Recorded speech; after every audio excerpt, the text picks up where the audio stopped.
The hiring freeze is, to be very honest, we are going to take a serious look at not filling any position that we possibly can. Because if you look at it this way, by freezing a vacancy, we don't hurt a person.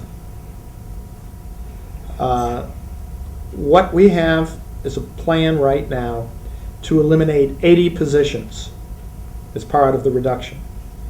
Of that, 22 of those positions are currently vacant. I can guarantee you that back in December, January, when I initiated the hiring freeze, and remember it's a local freeze, back in December, January when I did that, I knew that this was coming. I just felt that this situation was coming and that we weren't going to get the support that we needed, and therefore what we tried to do is freeze as many vacancies as possible. And since January, instead of eliminating 80 filled positions, we've currently frozen and identified 22 vacant positions that can be used. Now, does that have some potential impact on academic program and services? Yes. But we are also, over time, looking at where we have to fill positions and where we're able to leave a vacancy on the list and then save the dollars. And it's purely one means to have the least impact on people, faculty, staff, as possible on this campus.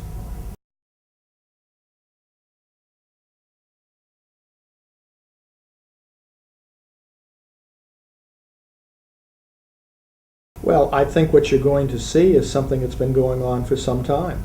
And we've talked about this at LSU. They've talked about it at ULL and Louisiana Tech. You're going to see larger classes. You're going to see fewer classes. There's no question that we will handle the enrollment by increasing class size and, where necessary, increasing classes, sections, in order to accommodate it. But obviously the health of the university is dictated by maintaining enrollment. And Nicholls has been very fortunate since it transitioned to selective admissions. It was about a year after we moved to selective admissions that our enrollment started growing again. We were no longer admitting 600 students that couldn't meet our standards, and our enrollment went down for a year, but after that it started coming back up. And we're at about 7,000 students again, where we were at about 7,200 at one point. We are growing, and we're going to continue to grow. We will accommodate those students in every way we can by cautiously growing class size and by steps to ensure that where we need extra classes, we place those extra classes. It may mean that there are fewer upper division classes in order that you can have more lower division classes to meet current needs.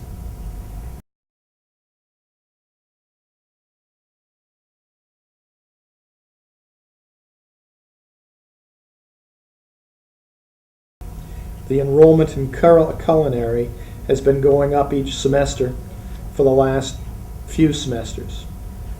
Culinary is a very small program. In any other university, culinary would not have been a college by itself. It would have been an institute under one of the other colleges, because we're talking about a very small number of faculty, approximately 7, and that is a very small department by most standards in this university.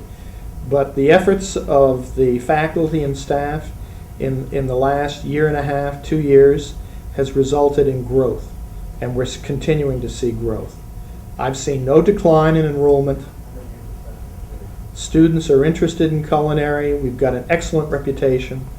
If you've got Commander's Palace interviewing on campus here for our students are able to get good jobs.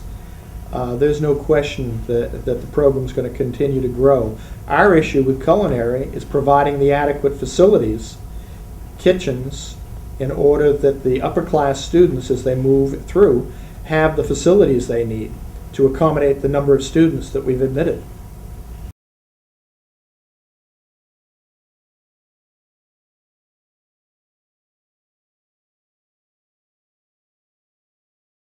Basically, the university functions off of the operating budget.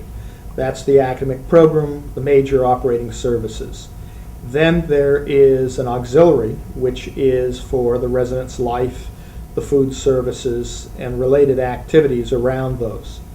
I've made a decision that we're going to freeze vacancies in the auxiliaries. I've made a decision that as necessary we may proceed to do cuts even in the auxiliaries. I don't believe that it's appropriate when you have to do budget reductions. I don't believe it's appropriate just to do it in one section of the university. I believe that if there's going to be a freeze, it should be across an entire university in all areas. And therefore, what you may do is you may result in vacancy savings, dollar savings from positions that are not filled that provide greater flexibility to the university down the road. It may mean that if we're going to let a person go from classified somewhere in the university in an academic department, that there may be a job for them. Say it's a secretary, a clerical worker.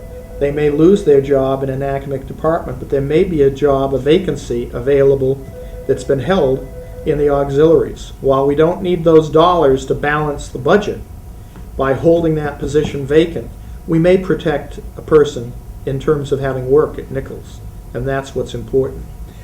With regard to athletics, as far as I'm concerned, athletics is just as susceptible to budget reduction as any other part of the university, including the rest of the auxiliaries. At this point in time, we have taken steps to eliminate one sport in athletics and to eliminate 5 assistant coaches in athletics. We had to do it. That's going to result in about $500,000 worth of savings to the athletic budget. It's about an 18% reduction. You've heard the discussions around the state about athletics and how much it costs. If there's a budget reduction, athletics has to share in that budget reduction. And I would say to you that right now an 18% reduction is more sizable than most other administrative units are taking across the campus. Yeah, I've heard that UNO's completely cut their athletics. Well, the University of New Orleans put it to the vote of students whether they would increase double, I think from $8 a credit hour to $16 a credit hour, something like that, for the student athletic fee. I think our athletic fee is about $325. And the students, by a margin of about 100, a little under 200 people, voted not to do it.